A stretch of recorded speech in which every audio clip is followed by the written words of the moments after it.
Hello friends, class 10 math exercise 4.2 question number 4। दो क्रमागत धनात्मक पूर्णांक ज्ञात कीजिए जिनके वर्गों का योग 365 है। तो हमसे इसमें दो क्रमागत धनात्मक पूर्णांक की बात कही गई है, तो इसमें हमें दो क्रमागत धनात्मक पूर्णांक मानने पड़ेंगे।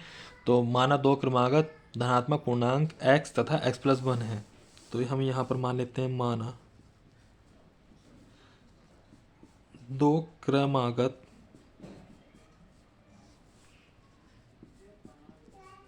धनात्मक पूर्णांक x तथा x+1 है। तो दो क्रमागत धनात्मक पूर्णांक x तथा x+ हमने इसमें मान लिए हैं।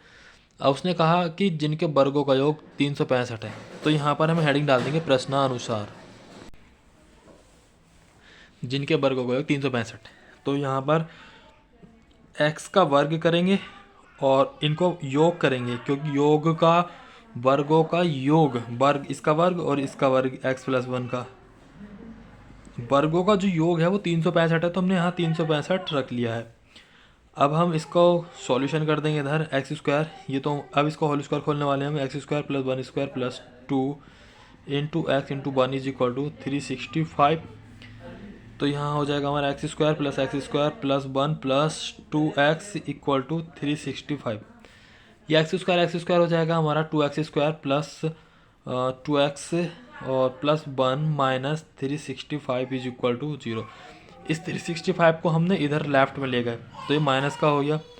2x² + 2x 1 में से 365 गया तो माइनस 364 बचेगा और = 0। यहाँ से हम 2 कॉमन ले लेंगे। 2 कॉमन लेने के बाद ये x² + x माइनस 3 कम 3 3 3 अट्ठे 2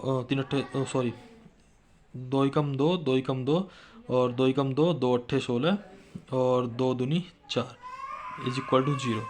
यहाँ पर 2 इसके अपॉन में पहुँच जाएगा 0 में, तो ये 0 हो जाएगा। x² + x माइनस 182 = 0, क्योंकि 2 0 को अपॉन में गया तो ये 0 हो गया। अब हम इसके क्या करेंगे, गुणनखंड कर लेंगे। गुणनखंड क्या आएंगे, 182 यहाँ पर माइनस का है, तो इसका मतलब ये हो जाता है कि हमें माइनस करने के बाद 1 लाना है और उनके मल्टीप्लाई करने के बाद 182। ऐसे दो नंबर जिन्हें गुणा करने पर 182 आ जाए और माइनस करने पर 1 आ जाए, तो ऐसे दो नंबर क्या होंगे। तो हमें रफ में क्या करना होता है, इसके फैक्टर कर लेने होते हैं। फैक्टर करने के बाद पता चल जाता है कि क्या आएगा। तो 2 9 18 2 कम 2 और ये 7 से जाएगा, 7 कम 7 7 या 21। यहाँ आ जाता है हमारा 2 7 14 और ये 13। तो 14 में से 13 का तो 1 बचेगा। 14 गुणा 13 से करने पर 182 भी आ जाएगा। तो हम यहाँ पर 14 माइनस 13 लिख लेंगे। तो ये बन गया हमारा x² + 14 minus 13 into x minus 182 = 0। x² + 14x minus 13x minus 182 = 0। तो यहाँ से हम कॉमन ले लेंगे। x कॉमन ले लिया तो x + 14 बचा, माइनस 13 बाहर निकाला तो x + 14 बचा = 0। अब x + 14 इनमें क्या है, कॉमन है, तो यहाँ पर हम इसमें लिख लेंगे x + 14 और यहाँ पर x + 14 तो कॉमन था, एक साइड में लिख लिया और यहाँ बचा x - 13।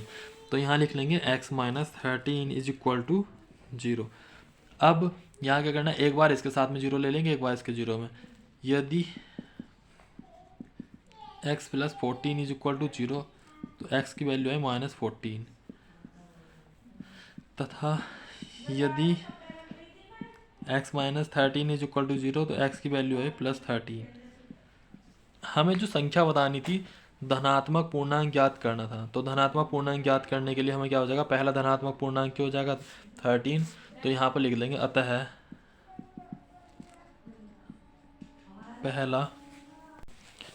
पहली धनात्मक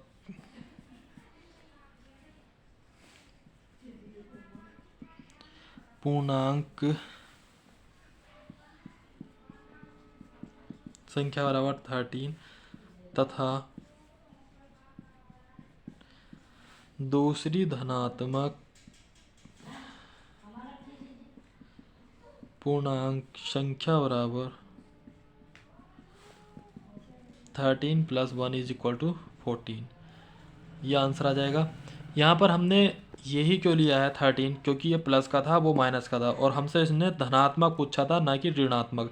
तो इसको तो हम छोड़ देंगे, हमें ये लेना था प्लस का, क्योंकि धनात्मक पूछा था। तो पहली धनात्मक पूर्णांक संख्या होगी 13 और दूसरी हो जाएगी 14, क्योंकि क्रम से संख्या है ना, तो 13 होगी तो दूसरी 14 कहलाएगी। तो यहाँ पर 13 के बाद 14 संख्या यहाँ पर हमारी दूसरी धनात्मक पूर्णांक संख्या आ गई है।